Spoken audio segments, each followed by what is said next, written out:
Energy is a widely discussed global challenge, and many times, from different media sources, we have heard about the fact we will experience an energy transition in the next decades. What does it mean? Of all the objects that cross our daily life and their formation and transformations, energy is what makes them all possible. Our biological life can be explained in terms of energy, and even our emotions and feelings to a certain extent. A continuous flow of energy crosses our whole life.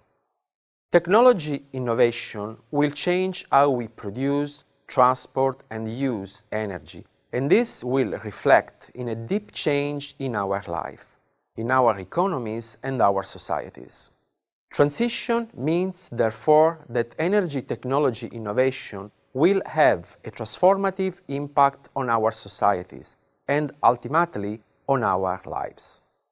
On one hand, energy is required in order to make possible the prosperity of human society. On the other hand, energy misuse may result in serious environmental troubles, determine socioeconomic poverty, and trigger social and geopolitical tensions.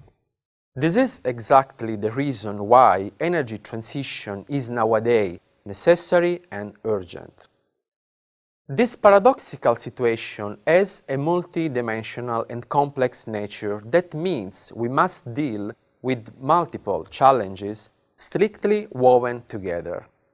These challenges are technological, environmental, geopolitical, and socio-economic. A first dimension is related with energy production technology that is based upon the conversion of fossil resources. Yet, the primary global energy supply in 2018 was based for about 80% on fossil fuel consumption, that is oil, coal, and natural gas. This path poses major uncertainties since the demand of energy is expected to further increase nearly 40% in the next 3 decades. Utilization of fossil resources through combustion processes introduces to a second dimension, that is the environmental impacts of energy utilization, including climate change.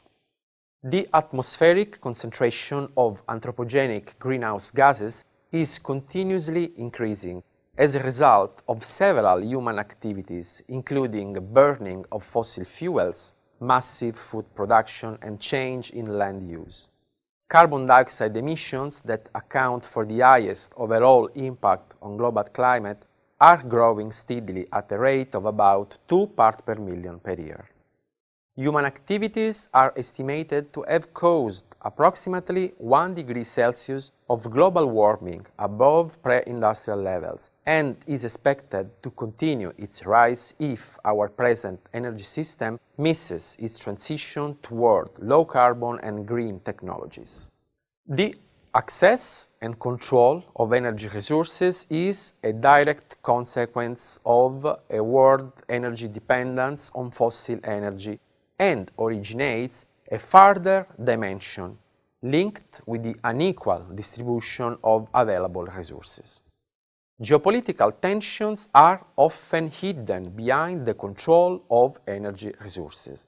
This is a third element of the world energy question.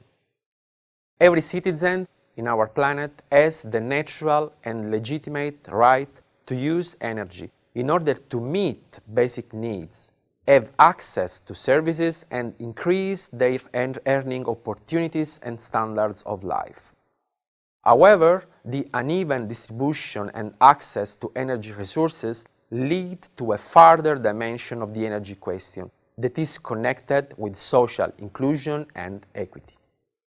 All these considerations suggest we should consider roots of our cultural and socio-economic system rather than dwelling on the symptoms. The Conference of Parties on Climate Change in Paris in 2015 was an opportunity not only to act on climate issues, but also for a deeper reflection on the energy, environmental and social questions, driven by statements coming from global leaders and movements.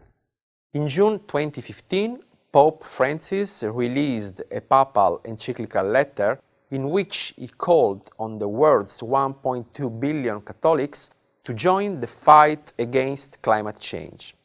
The Church of England's General Synod urged world leaders to agree long-term pathways to a low-carbon future.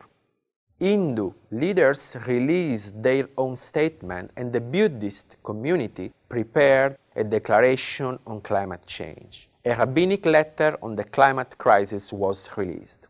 2015 was also the year where the Islamic Declaration on Global Climate Change was adopted at the International Islamic Climate Change Symposium in Istanbul.